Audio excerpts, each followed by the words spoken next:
La Convention d'humanité de la France en Arménie occidentale, je rappelle, c'est une subsidiaire contre laquelle on se retrouve aujourd'hui. Il faut absolument faire passer le message, même si tous les médias, toute la presse n'est pas présente aujourd'hui avec nous, il faut savoir que nos vidéos, nos discours, nos interventions sont enregistrées, elles vont être diffusées. Toutes les explications, et en particulier les explications de notre Corian qui sont très claires, vont être diffusées durant toute la semaine.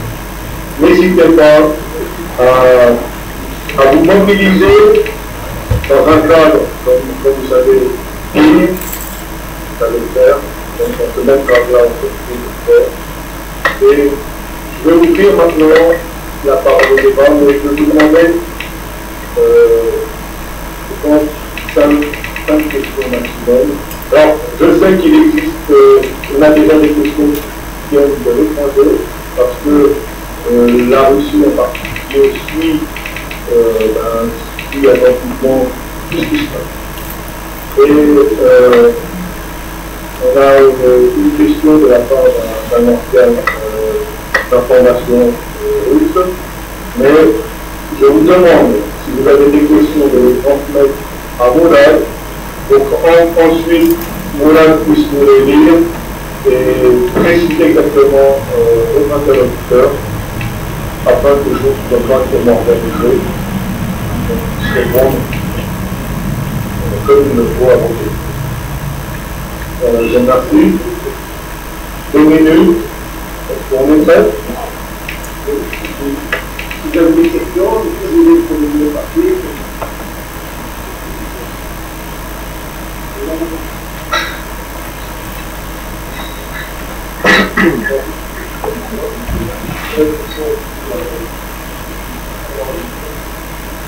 Alors, de la part de M. Armen Persarkissian, responsable du Centre d'information international Armen Pro Center de Russie. Alors, question adressée à Mme Boyer. Chère Mme Boyer, permettez-moi d'abord d'exprimer mon admiration pour votre beauté.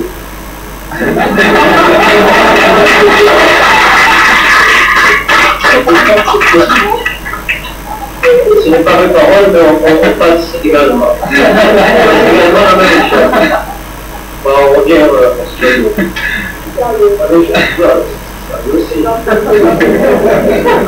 voulais le dire, si je peux me permettre, qu'on vous aime tous. Alors, vous représentez pour nous une union moderne de Jeanne d'Arc et de Marianne. Liberté, égalité, fraternité. Un symbole national et la devise de la France.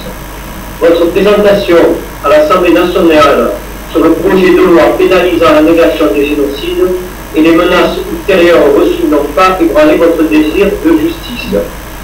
Pensez-vous que, dans la mesure où la France pourrait adopter la loi, d'autres pays européens envisageraient de poursuivre ce type de procédure, c'est-à-dire la transposition de la décision cadre? Je pense que est-ce que c'est préparation de réponse? Voilà. Alors effectivement, bonsoir, Sophie. Effectivement, Madame ministre de la Diaspora, Natoucha Agotia, une très très bonne idée.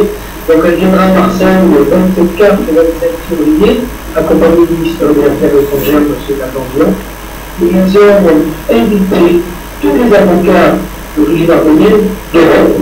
Et ils seront donc à l'espace Langevin, où Valérie et nous on arrivera.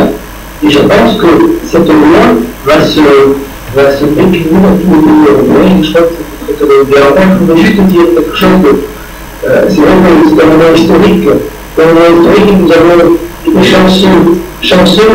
Après, quand il y a eu cette rencontre entre même brillant avocat marseillais et une femme brillante députée marseillaise qui s'appelle la princesse arménienne, qui était ici il y a quelques mois, et on a terminé les journées de l'impression qu'elle a perdu cette première bataille au Sénat, et cette rencontre a fait que Valérie a cru en ce que nous racontait Philippe et les hommes d'éthique. Ensuite, nous avons échangé parce que il faut l'avouer aussi, Valérie a subi des pressions, et même des pressions de part des hauts responsables de l'origine arménienne qui disaient même on ne veut pas de cette union qui ne va pas radiquer notre action. Et elle est conditionnelle parce qu'on s'est dit, moi je vais continuer. On a été chanceux une troisième fois parce que Valérie a subi des moments, des incommunications, des choses terribles. Et moi je lui dis aussi à Valérie qu'aujourd'hui, pour l'armement de Marseille, de Nice et de France, de même du monde entier, nous sommes ces mauvais alliés, nous sommes ces mauvais boucliers. Et pour tout cela, un grand merci.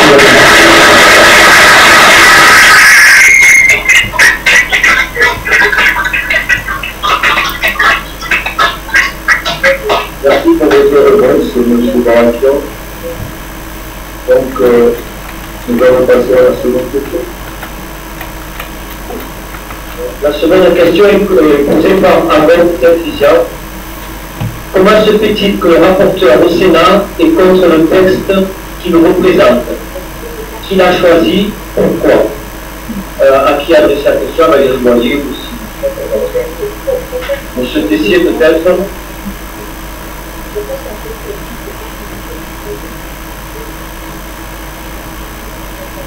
C'est bien cela que tu voulais exprimer avant? Oui. Excusez-moi, parce que même si je suis au conférence, je suis resté pour un élève parce que je parlais, donc il y avait aussi la question, je n'avais pas fait la compris, je m'en suis pas répété.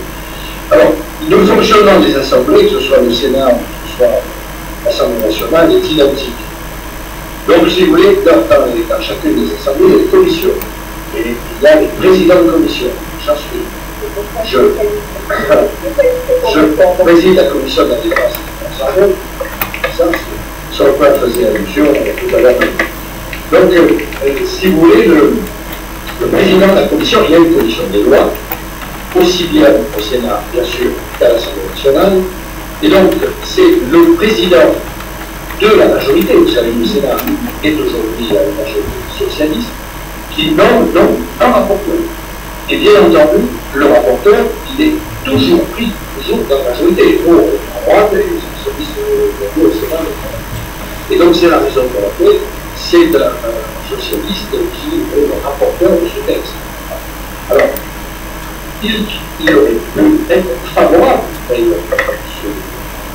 ce monsieur-là. Il s'avère qu'il ne l'est pas.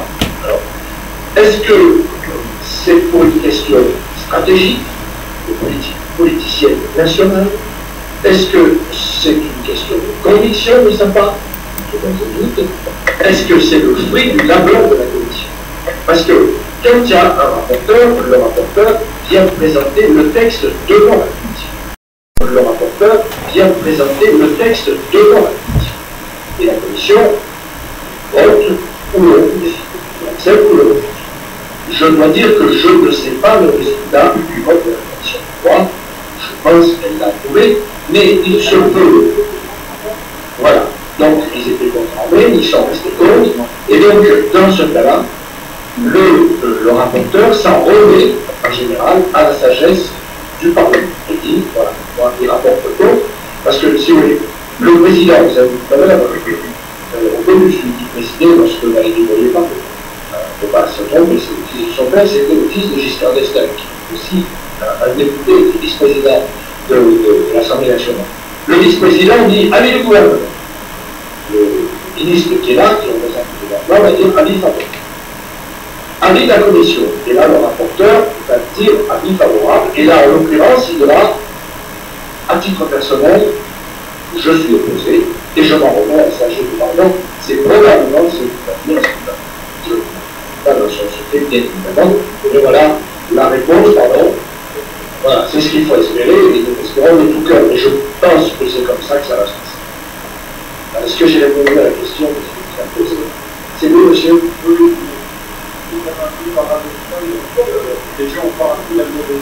Ah, mais c'est, monsieur, je suis complètement d'accord avec vous, on est sur un véritable paradoxe, mais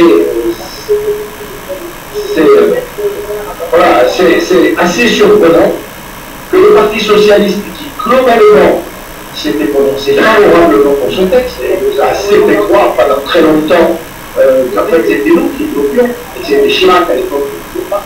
Bon. Et on s'est aperçu ensuite que finalement, le Sénat était sommaire, mais dès que le Sénat a été saisi de la plupart de la première loi sur la reconnaissance du génocide, on s'est aperçu qu'en gendarme, à l'arrière-garde, eh bien, il y avait un auteur qui fournissait ses arguments d'inconstitutionnalité et qui faisait Alors, c'est un vrai paradoxe, c'est vrai que le président de la commission aurait pu choisir un autre rapporteur, je ne comprends pas pourquoi il a choisi celui-là, je ne cache pas, et pardon. Ah, non.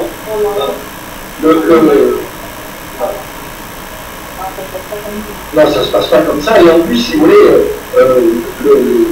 pour le président nomme le rapporteur, il y a des députés qui se manifestent pour rapporter. Et après, c'est le président qui décide.